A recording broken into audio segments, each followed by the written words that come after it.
Hello, everyone. Welcome to this edition of the E-commerce Insights podcast. I'm your host, Scott DeGrossier, founder and CEO of Wicked Reports.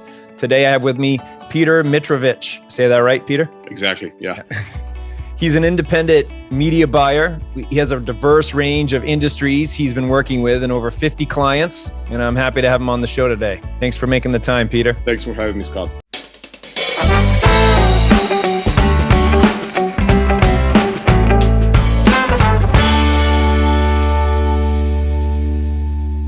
So a lot of different clients and industries. I can see that can create a really interesting toolbox that you can use for all the different situations.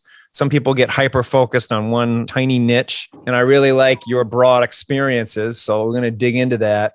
First, for the audience that doesn't know you, if you could get into how did you first get involved with media buying to begin with? I'm that kind of marketeer that got into marketing very young. It's not that I made like a shift from one thing to the other. I genuinely liked marketing since I was like 17. I read books about it, and I knew that, one day I will be working in the industry. So naturally, I started doing some internships in marketing agencies, and I got my first job as an assistant in a mainly BTL agency, and we had a very major client here in Serbia from the telco industry.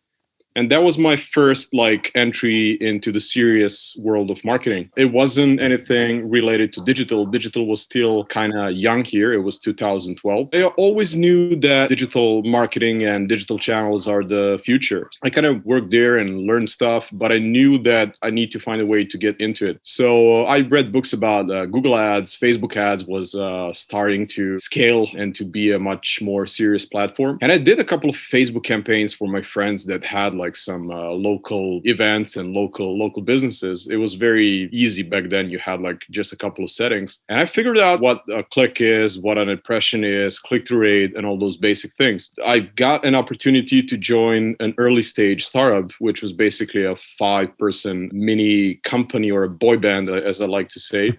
It was a very promising thing. It was a very promising industry, fishing charter industry. And I decided to quit that job and to join it. And I was the first person that was dealing with marketing. And I tried doing some affiliate marketing, calling people to get them on board, because we knew that affiliate marketing is a thing for travel. But a couple of months after, I started doing Google ads more seriously for the company, and that became basically my full-time job. And as the company grew, and as we had more and more locations to advertise for, the account grew, the spend grew, and my experience and knowledge with that. So basically, it kept growing and growing over the course of 5 years. And we formed a team of people that I led. We had social media marketeers, we had Google ads marketeers. So that's basically how I kind of got into doing serious media buying, and how I kind of went from Google ads to using Bing ads to learn about attribution, to do more serious Facebook ads, and how to diverse further. After that, I just knew that I would like to do things for multiple clients and try working in different industries.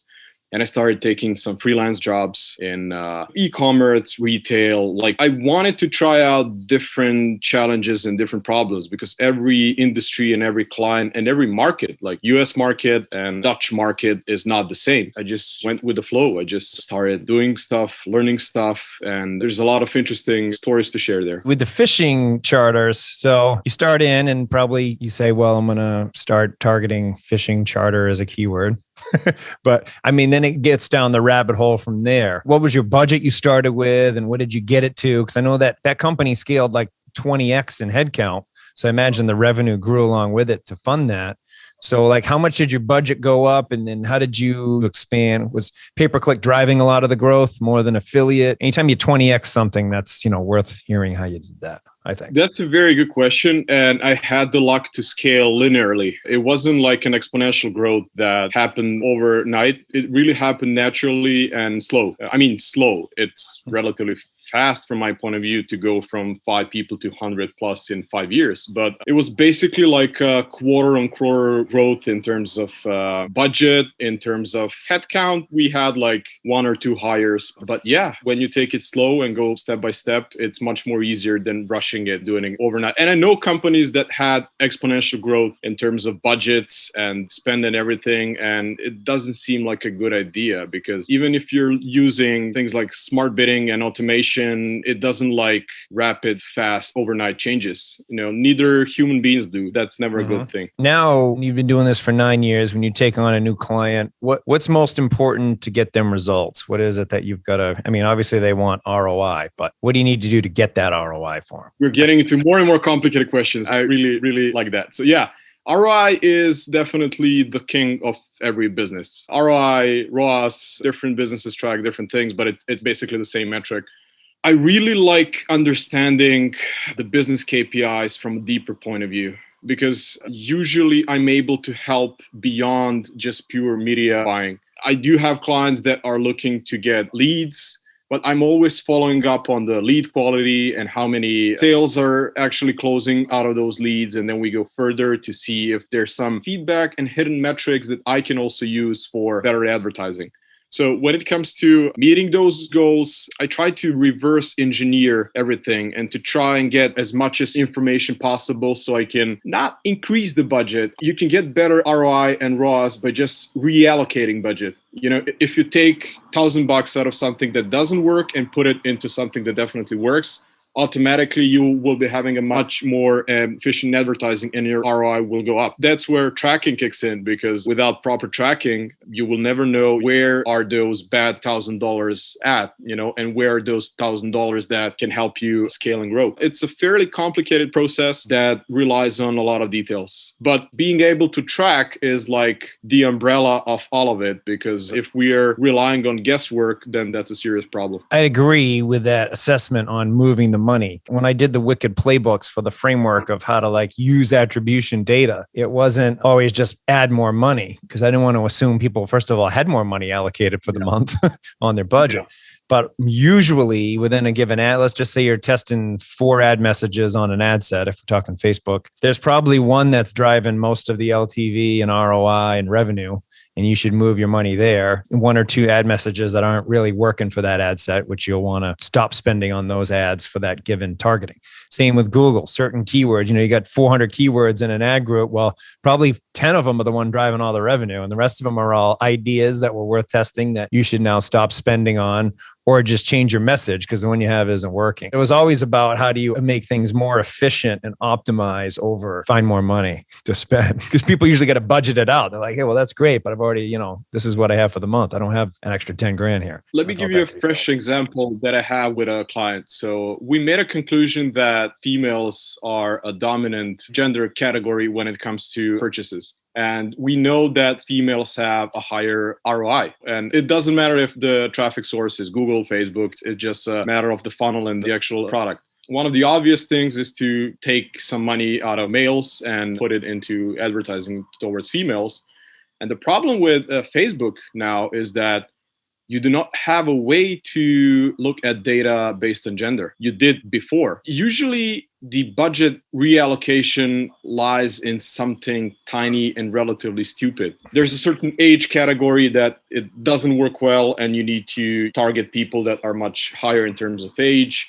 There's certain location or city that doesn't work well, and then you just need to dive deeper into it and just allocate budget properly. Of course, things like smart bidding and pixel, and when you have data, the machine should be able to handle it. But I do have a lot of clients, local clients, smaller businesses that do not have a sufficient budget to make the machine smart. Because to make the machine smart, you need to spend money and you need to have data. For smaller businesses and smaller clients, they just do not have that budget because of the nature of the business, and they can never use smart bidding and have a very smart pixel. So you need to optimize things based on conclusions and data and diving deeper into it. Everybody's talking about, use smart bidding, use pixel, fine. But that works if you have a lot of data, and to have a lot of data, you need to spend a lot of money. And not everyone is spending a lot of money. That's something that kind of bothers me, because nobody's looking at those small and even medium-sized businesses that are not able to do that.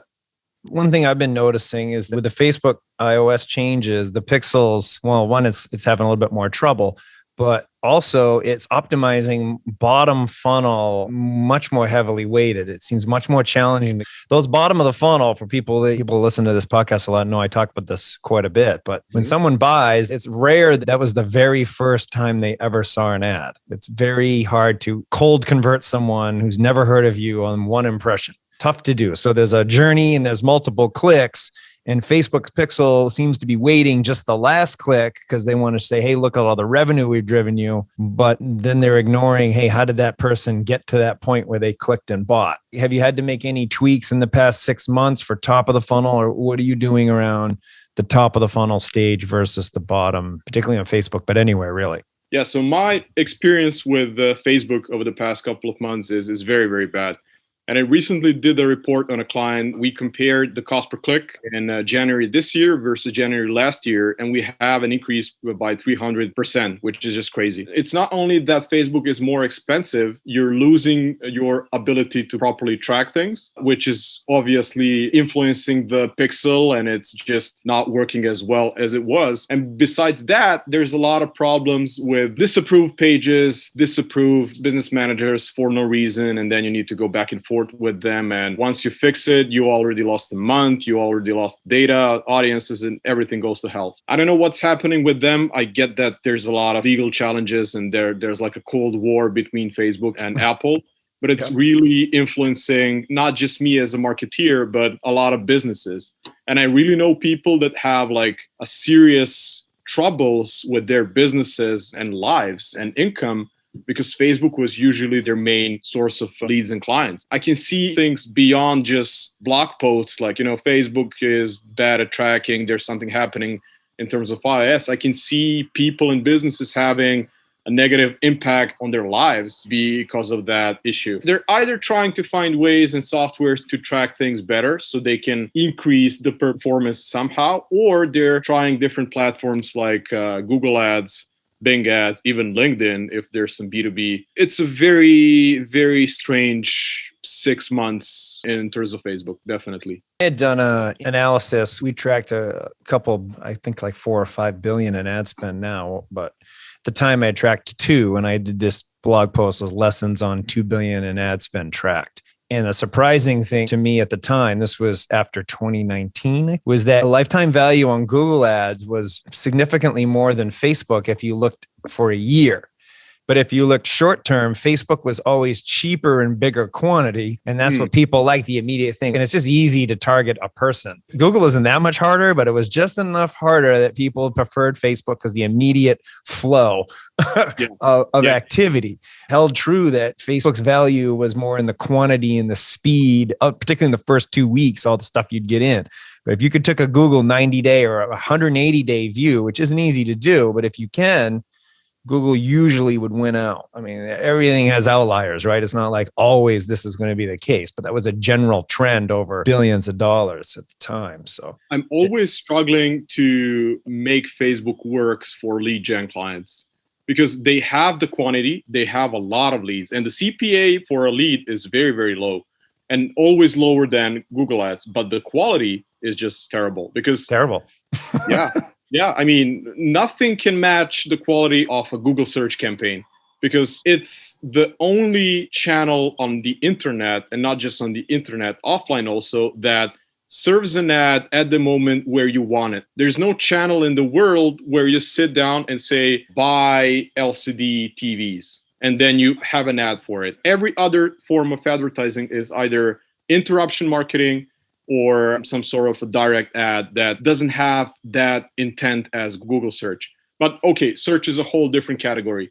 But yeah, Facebook is great for quantity, quality. If you manage to nail the audience very good, or if you have a very good retargeting list, then it can make wonders. But definitely I can see a decline in terms of trackability and performance. And I don't know what's the plan there, but for me as a marketeer, it's just a very rough year when it comes to Facebook. Apple and Facebook's war comes down to data. So shifting gears just a touch here, like when you look at your marketing data and what you've looked at, what's been the most like surprising thing that data's popped out to you in your travels? I do like to analyze customer journeys, which is something that software really makes easy for me. Because to be able to properly track customer journeys and every touch point, you need to have very sophisticated software and tracking. Google gives me customer journey, but only for Google touchpoints, which is a closed ecosystem. And I still do have some sort of context, and I can measure what happened with that click, but I cannot see beyond it, like what happened with Facebook, email, and just to have the full spectrum of what actually helped me make a sale or an opt-in. Customer journeys is definitely one of the most valuable things. That also gives you a perspective on the actual length and timeline and how much time do you need to actually get a sale from the first click, from the last click, from the first opt-in, which is a very important thing for a lot of clients to be able to kind of predict their cash flow and to know if they pay $100 for advertising in May, they need to predict if it will get back in August or December next year to be able to properly calculate the lifetime value and all the other things that matter. Yeah, definitely customer journeys are something that I'm very into. I've seen some very crazy journeys like that last for months and that have like hundreds of touch points. And I always like to give an example of myself when I purchased my new car. If somebody mapped out my touch points and entries to those websites, review websites, YouTube videos, I think that would be like 1,000 touch point journey. And then I was like, okay, if I opened up the same website for over 200 times for purchasing a car, why am I expecting from my advertising and my clients to make a sale in a single day? Purchasing a car is a different category. It is a different type of product. But even for cheaper products, people think of advertising like, okay, somebody clicked on the ad, they will buy or they will not. It's not that easy. Maybe they will not buy instantly, but you will get them in a list. Then you can retarget to them. Maybe they were on their mobile driving somewhere and they got interrupted, or they were in public transportation and they just needed to close the tab down. Customer journeys are probably one of the most valuable reports that you can have now. And you need to know how to read them properly, because just looking at the dots and the touch points is not enough. You need to be able to say, okay, Facebook is driving very good first click leads and opt-ins. Fine. So we'll use Facebook as a top of the funnel campaign. Cool. Now we have Google retargeting campaign, which is obviously driving people back that are taking some sort of an action. Cool. Then we'll give some budget to Google for the middle of the funnel campaign. And then we have third platform, which is email. So email usually, right, to close. Email usually, SMS. Yeah, definitely. That's also one of very, very big problems. Like all the easy and plain softwares that I use, last click. And when you have a funnel that has email as the last touch point, you'll probably see a lot of revenue and sales going to email. Business owners can be very deceived by looking at that and saying, wow, email is the king. It is, but only for last click sales. You cannot see what happened before that. You cannot see how that person ended up in your email list, how that person, built trust by getting back 20 times to your website, seeing certain videos and other things. That's what customer journey gives you, like a full overview of touch points. And I think that's a very, very valuable thing now that not a lot of people look at and value. I think a lot of things are still last click. I think the industry needs to make a shift to looking at attribution and multiple touch points as a must. I'd agree. That's why I'm in the business.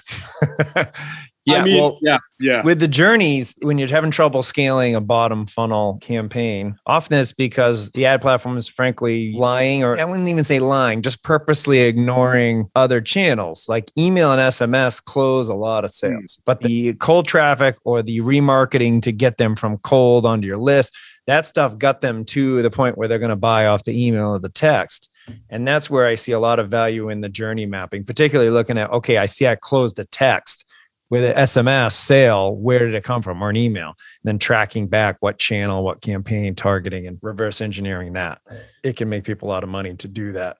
Now, are you doing a lot of customer lifetime value? I know sometimes that's often can be client education. You're mentioning how long to get the payback on an ad spend. That probably depends on the sophistication of the client. Not everyone's up for doing a customer lifetime value strategy over just immediate hopeful results. Have you found anything? Are you doing that at all? I would like to be able to do it. That's an honest answer, because I could probably like say, yeah, I'm using lifetime value. I'm killing it, which is lifetime value was a buzzword a couple of years ago. Now it's implemented in the core strategies. I'm talking about smaller businesses. Now lifetime value is definitely a must. It's hard to track.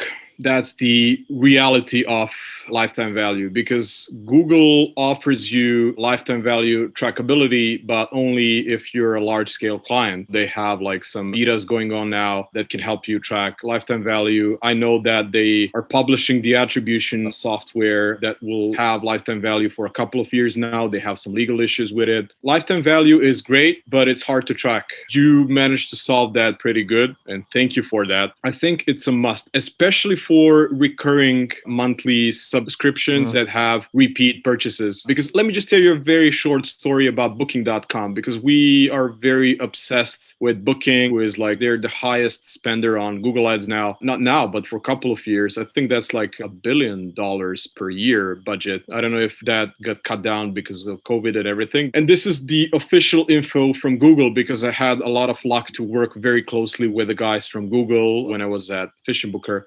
Booking.com doesn't care about CPA. When I say CPA, I mean the first initial sale. Their lifetime value is so big, and they always end up being profitable. Because when you think of it, they're able to acquire me as a customer for $1,000. So I book a room for $500. But over a course of a year, I will probably rebook something and have a couple of bookings there, and I'll become a client, and my lifetime value will probably surpass that acquisitional $1,000 pretty soon. And when you're able to have that big lifetime value, automatically your CPA targets and ranges get up, meaning that you can be more aggressive in terms of cold traffic and in terms of getting that client, which completely changes the game when it comes to acquisitional first click campaigns. That will not be possible if Booking.com doesn't know what lifetime value is of their customers. They do have a bunch of smart people. Somebody sat down there and said, listen, guys, we're earning a ton of money out of customers over the course of a couple of years. We are able to have a sufficient and very big CPA for the first sale, and they're just killing it. That's a real life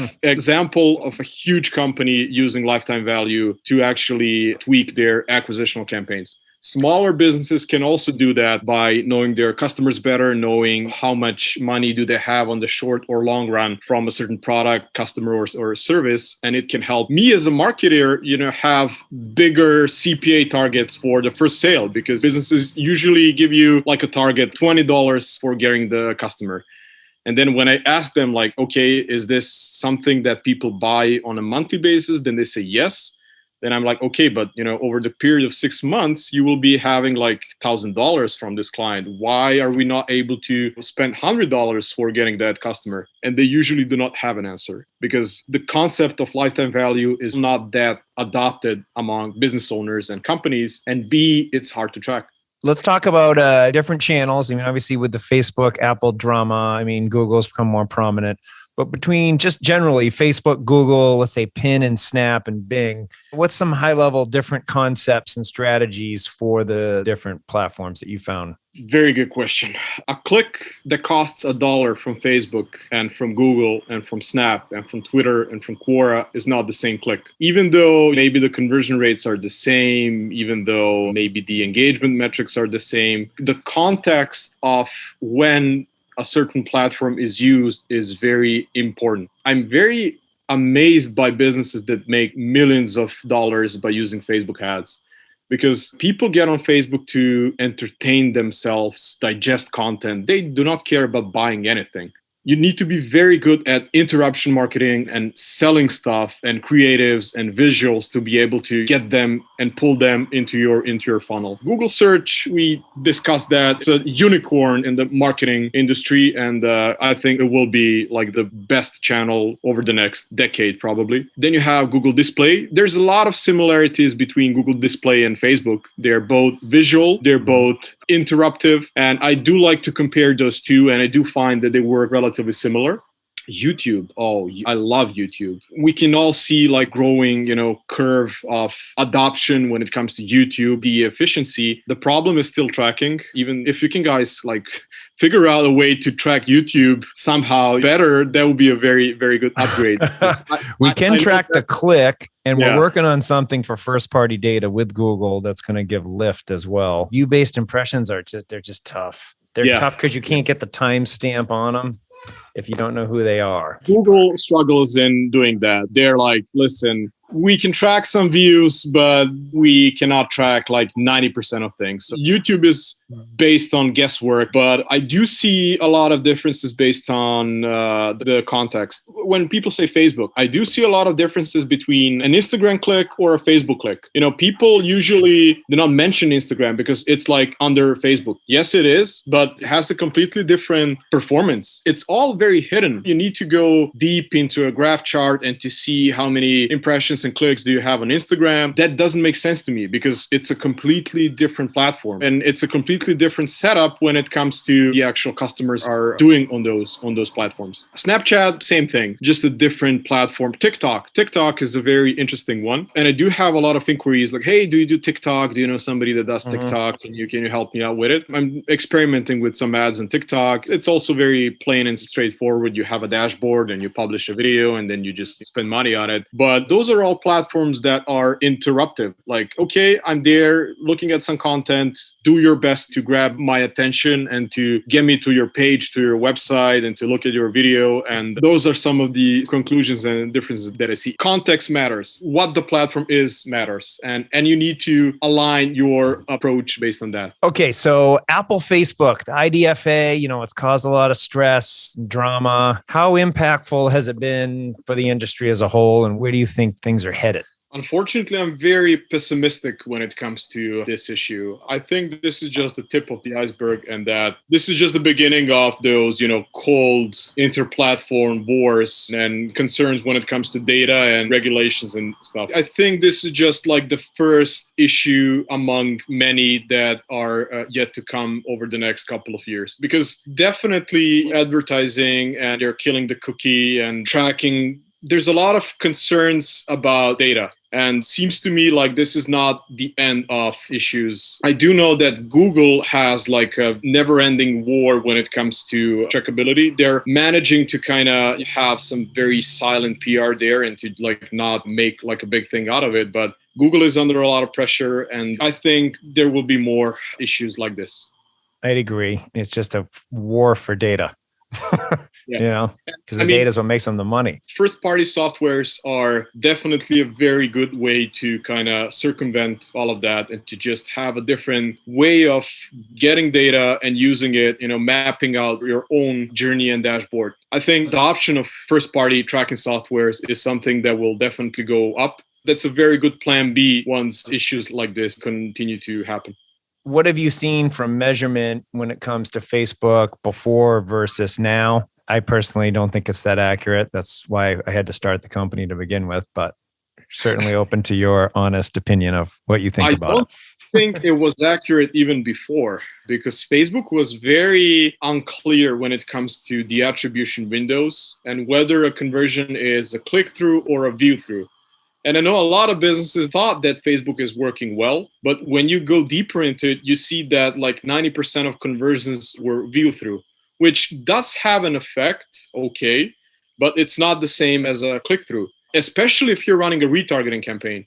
Of course, a person will see your ad because they're in your audience list, but that doesn't mean that they clicked on it and got back to your website. So I think even before this issue, there was a lot of irregularities when it comes to Facebook. Honestly, always used analytics to measure how Facebook is doing because it gave me a much more accurate impression on those click-through sales and everything. Now I can see a huge decline in terms of what Facebook is telling us in terms of the actual number of sales and leads in action. And there's a lag. There's a much bigger lag now. We are waiting for a couple of days to measure the performance of campaigns that happened like a couple of days ago, which slows down the decision-making process and it just makes it harder to react fast, especially if you have very high budgets. that literally mean that you will spend a couple of thousands of dollars just waiting for that data to get to you. That's a serious impact. This is time spent flown by, Peter. I appreciate you coming on. So if people want to get in touch with you or learn more about what you discussed today, where can we find you?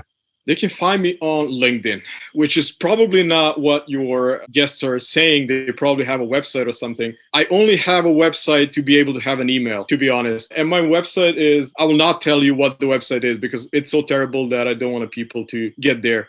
Which is kind of good because that means that I'm getting business by word of mouth. They can find me on LinkedIn. It's Mitrovic Peter. That's the URL. You'll probably share it in the comment section or somewhere.